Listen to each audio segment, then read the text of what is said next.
नमस्कार दोस्तों, स्वागत है आपके देश की खबरें 24.7 में। आज 8 जुलाई 2026 की 25 सबसे बड़ी ताज़ा और अहम खबरों के साथ हम हाजिर हैं। तो आइए शुरू करते हैं आज की बड़ी खबरों के साथ।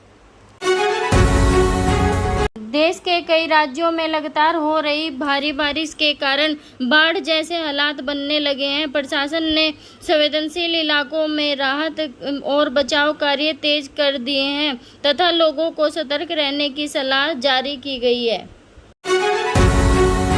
केंद्र सरकार ने महंगाई पर नियंत्रण रखने के लिए आवश्यक वस्तुओं की कीमतों की समीक्षा शुरू कर दी है और राज्यों के साथ मिलकर जमाखोरी रोकने के लिए विशेष अभियान चलाने की तैयारी की है।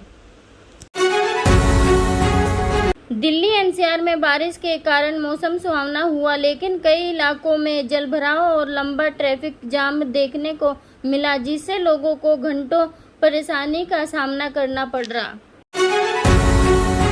उत्तर प्रदेश में कानूनी व्यवस्था को लेकर पुलिस के विशेष अभियान जारी है। कई जिलों में अपराधियों के खिलाफ लगातार छापेमारी कर बड़ी कार्रवाई की जा रही है। बिहार और असम के बाढ़ प्रभावित इलाकों में राहत शिविरों की संख्या बढ़ाई गई है और हजारों प्रभावित परिवारों तक भोजन और दवा और आवश्यक सामग्री पहुंचाई जा रही है।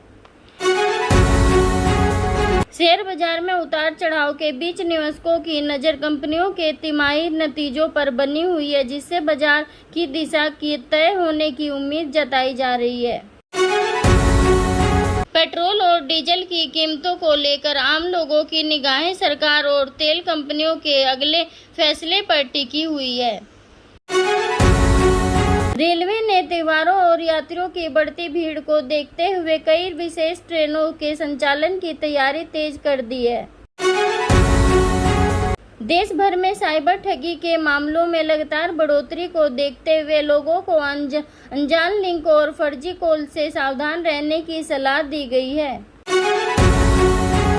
किसानों के लिए खरीफ फसलों की बुआई का काम तेजी से जारी है और अच्छी बारिश की कई राज्यों में किसानों में खुशी का माहौल है।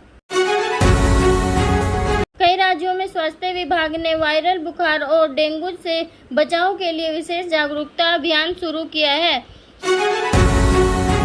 सोना और चांदी की कीमतों में उतार चढ़ाव जारी रहने की सरफा बाजार में खरीदारों और व्यापारियों की नजर बाजार की चाल पर बनी हुई है। डिजिटल भुगतान का उपयोग लगातार बढ़ रहा है और ऑनलाइन लेन देन में नए रिकॉर्ड बनने की खबरें सामने आ रही हैं।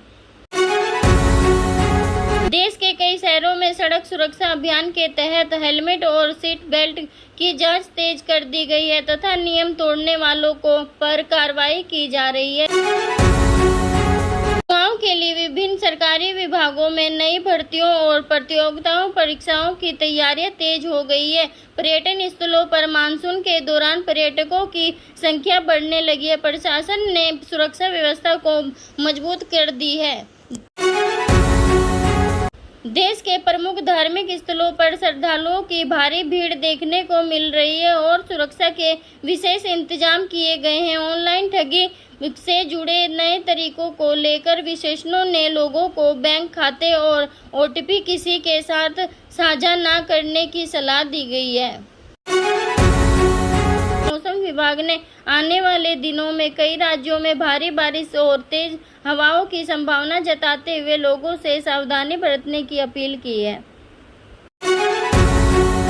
देश भर में विकास परियोजनाओं और सड़क निर्माण और बुनियादी ढांचे से जुड़ी कई बड़े कार्यों की रफ्तार बढ़ाई जा रही है ताकि लोगों को बेहतर सुविधाएं मिल सके।